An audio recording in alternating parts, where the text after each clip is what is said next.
Indonesia, bangsa dan negara, rumah ideologi Pancasila. Bismillahirrahmanirrahim. Pemirsa tercinta yang dirahmati Allah, Tuhan yang Maha Esa, bersua kembali di kanal Hikmatologi, monolog sederhana mengajak diri kita masing-masing berpikir kian melembut, cerdas, dewasakan hati nurani berdasar kitab suci agama kepercayaan yang kita yakini. Pemirsa, kali ini kita masih berbicara, mengajak diri kita masing-masing untuk berbicara tentang keberadaan mimpi ataupun terjaga dibersamai Rasulullah Muhammad Sallallahu Alaihi Wasallam. Jika di episode yang lalu, insya Allah tepatnya hari Sabtu, kami mengangkat dua informan yang masih cukup muda, terutama saudara Demugi Ramadhani yang belum 30 tahun, kemudian disusul oleh Didin Widiartono sekitar 42 tahun, dan yang lebih senior adalah Kiai Haji Imam Fatoni. Tentu saja di atasnya kami lupa sekitar 50-an 2 tahun begitu ya, insya Allah. Nah, kali ini saya justru mengajak kembali kepada pertemuan pertama kami ketika kami kuliah masih setingkat sarjana muda. Lazim populer disebut tingkat doktoral pertama. Di tahun 1983, tanggal 13 Desember tepatnya, hari Selasa, kami menjumpai sosok Muhammad Adam, seorang yang masih sebaya dengan kami. Ketika itu mengisahkan tentang mimpinya bertemu dengan Rasulullah Muhammad Sallallahu Alaihi Wasallam. Kemudian Muhammad Adam ini sepulang dari kuliah kerja nyata di tahun 1983 itu menuju salah satu gurunya, yakni adalah Abdul Khairi, di Jalan Waringin, Wonokromo, Surabaya. Abdul Khairi adalah seorang pejuang kemerdekaan yang pernah diajak jabat tangan dengan Rasulullah Muhammad Sallallahu Alaihi Wasallam. Namun dalam in-depth interview yang kami lakukan bersama dengan Muhammad Adam tersebut, beliau, Bapak Abdul Khairi, hanya melihat tangannya Rasulullah. Kemudian jika ada yang bertanya, bagaimana tahu bahwa itu adalah tangan agung Rasulullah Muhammad SAW,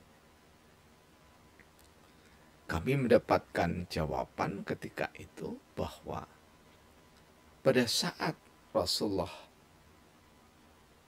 memberikan tangan seperti ini kemudian disambut oleh Abdul Khairi, maka pada saat itu kata Bapak Abdul Khairi, "Aku nabimu, Nabi Muhammad." Jadi pada saat tangan seperti ini bersamaan dengan kalimat tersebut, beliau menangis seperti Muhammad Adam ketika bertemu tahun 1983 itu juga menangis. Namun Bapak Abdul Khairi itu bertemunya jauh sebelum itu,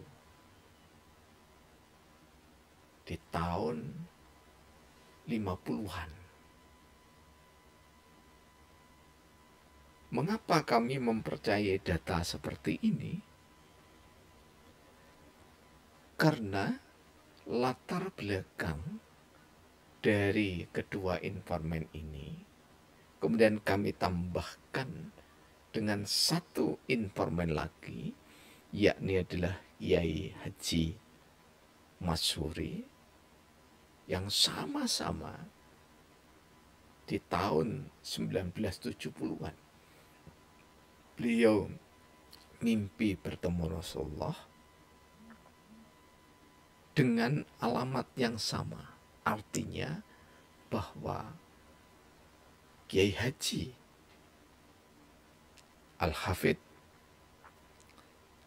Masyhuri itu mendapatkan informasi juga ada suara yang mengatakan yang sedang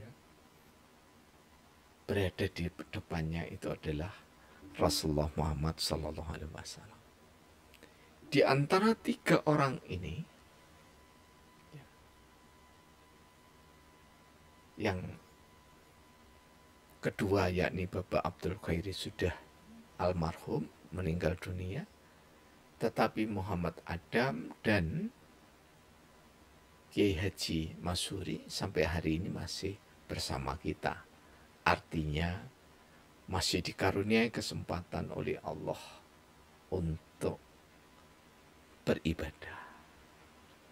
Yang ingin kami sampaikan, apakah hikmah atau manfaat real dari pertemuan baik episode yang lalu dengan 3 orang, kemudian hari ini juga kami sampaikan 3 orang.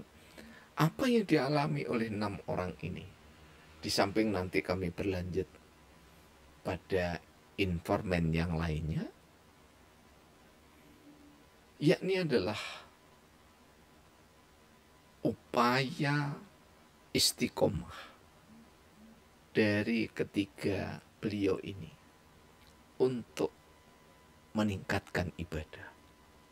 Jadi istiqomah bagi beliau bertiga dimaknai adalah upaya meningkatkan ibadah yang fardu maupun yang sunnah. Bukan kebetulan 3 nama yang kami sebutkan ketiga-tiganya adalah tokoh pendiri masjid di kampungnya.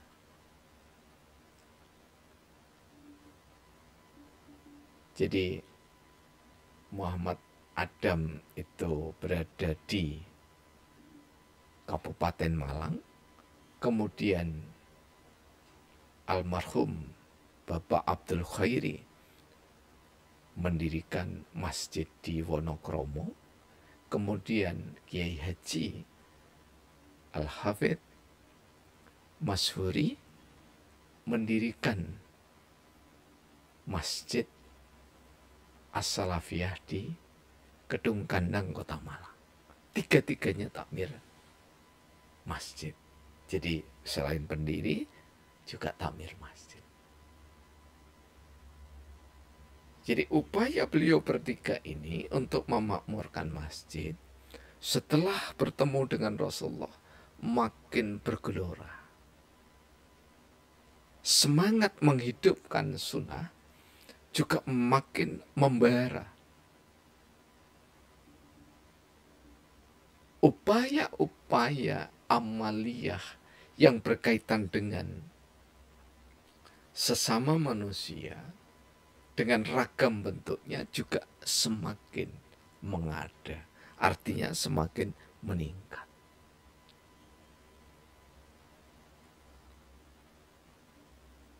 Nah, hikmah-hikmah inilah yang didapat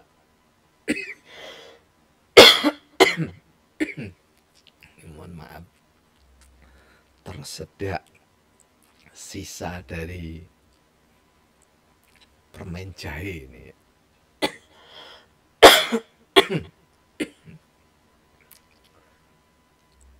Mudah-mudahan walaupun terganggu masih bisa mengikuti. Jadi sengaja kami tampilkan dari yang akhir-akhir kami bertemu dengan 3 informan Kiai Haji Imam Fatoni, kemudian Didin Widiartono, ini yang doktor, dua-duanya insya Allah doktor itu ya. Kemudian Demugi Ramdhani itu sarjana. Kemudian kami menukik kembali ke tahun 83, 70 ya. Mengapa? Karena supaya kita ingat bahwa perjalanan dari in-depth interview kami yang mendalam ini cukup lama begitu.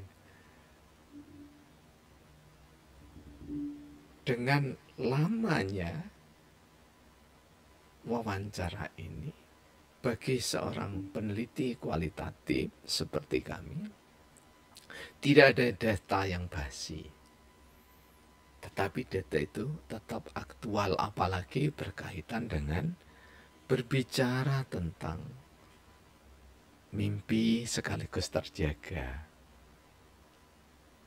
bersama Rasulullah Muhammad SAW.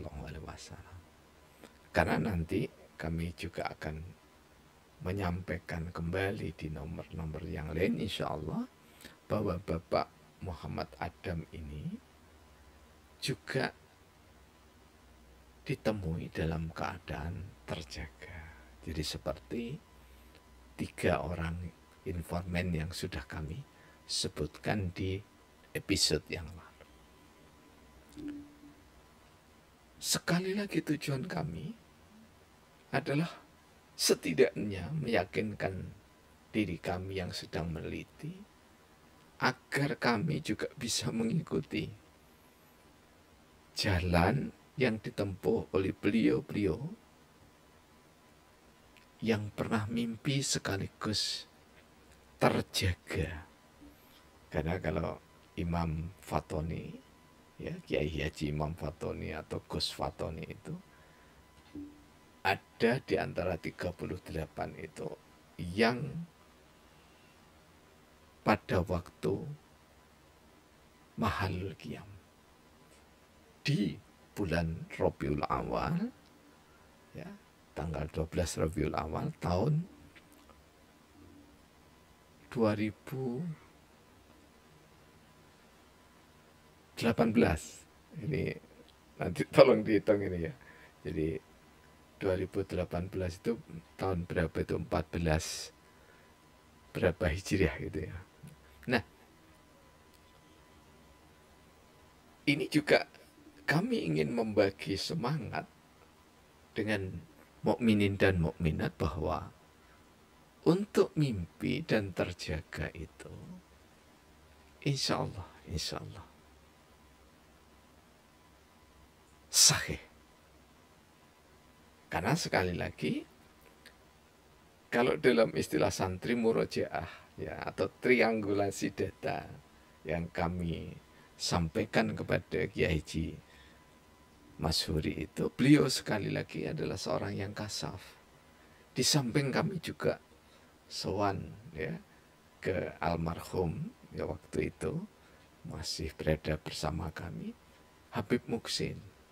Jadi, apa yang kami teliti secara ilmiah itu juga kami sampaikan untuk diberikan legitimasi atau triangulasi data pada hamba-hamba Allah yang kasaf, guru-guru kami yang kasaf.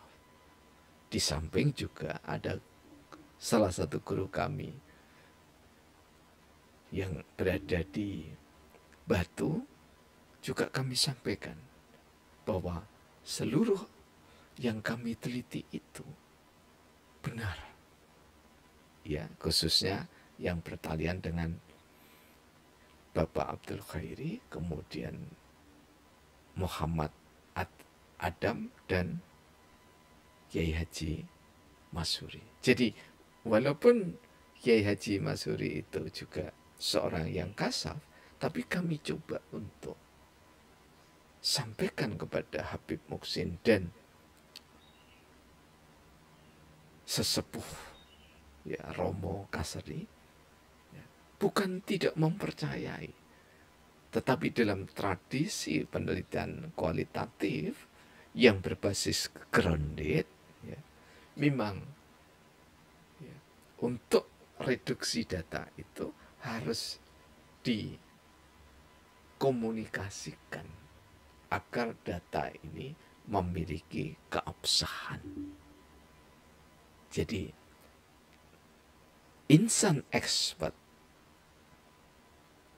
yang kami pilih tentu saja adalah beliau-beliau yang kasaf, yang mampu membaca tidak saja bunga dan buah serta pohon, tapi sampai dengan akar dari pohon itu. Semoga ada manfaatnya, dan terima kasih kunjungan Anda semua. Itu berarti motivasi untuk kami.